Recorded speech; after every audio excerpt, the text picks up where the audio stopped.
welcome to the explanation of the discussion board. We have two discussion board questions weekly, and how they are answered is a significant part of your grade for this course. So we're going to go over some parameters here. The SPS has changed it a little bit, and the expectations are different, so be sure that you're really taking this in. First of all, you need to post a minimum of 3 times in the discussion board. And in order to get full credit, you should post your first initial response by Monday or Tuesday, absolutely positively no later than Wednesday, 11:59 p.m. Eastern Standard Time.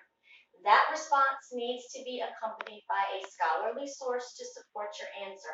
You also need to be sure that you are answering the question thoroughly with a minimum of 250 words.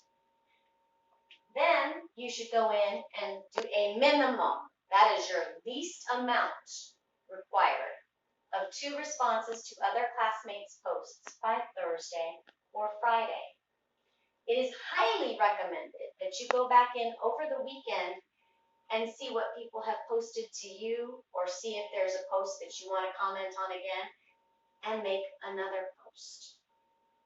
One of the things that you can do to help your grade is to post scholarly sources in your responses to your classmates to show them a new article or a video that might be of interest, or embed some sort of an image in your response post. And the other thing you need to remember is that you absolutely have to respond to me. If I ask you a question or comment on your post, I fully expect a response back. The discussion board is the heart and soul of an online course. It is a substitute for the discussion in a face-to-face format. So we want to make it as authentic and real as we can. Okay, so when you come into week 1, you're going to see your discussion board. And like I said, you've got 2 questions each week. When you click,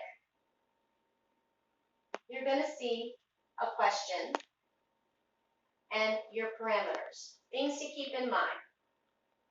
Your posts, when you're commenting, should provide ideas and comment directly on other people's posts. Not great idea, or I like that, or so true. These are not appropriate responses, and they will not receive full credit.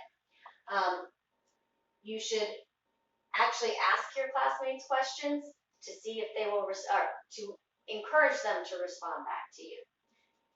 It is a 20-point discussion question. You get 10 for your first response, 10 for the responses that you give to your classmates and to myself.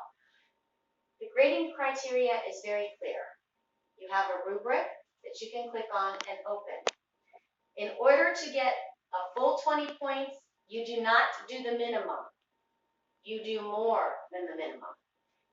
Excellent is exceeds the guidelines criteria regarding the number and quality of entries and posts. That means if you're supposed to post a minimum of 2 times, you need to post 3, 4, 5 times in order to get that 20 points. So look at this rubric in order to understand how your grade for the discussion board will be broken down. Again, this is the most significant portion of your grade for this course. So you really want to follow the guidelines and parameters. Read the directions, read the questions, grammar, mechanics, spelling, etc. is part of your discussion board grading rubric. So you want to be very careful. Do not use text talk or abbreviations. Work on writing in a scholarly fashion. If you have any questions about the discussion board, please message me as soon as possible so that you are able to start off on the right foot and get the maximum amount of points available to you. I hope you enjoy the discussion board questions.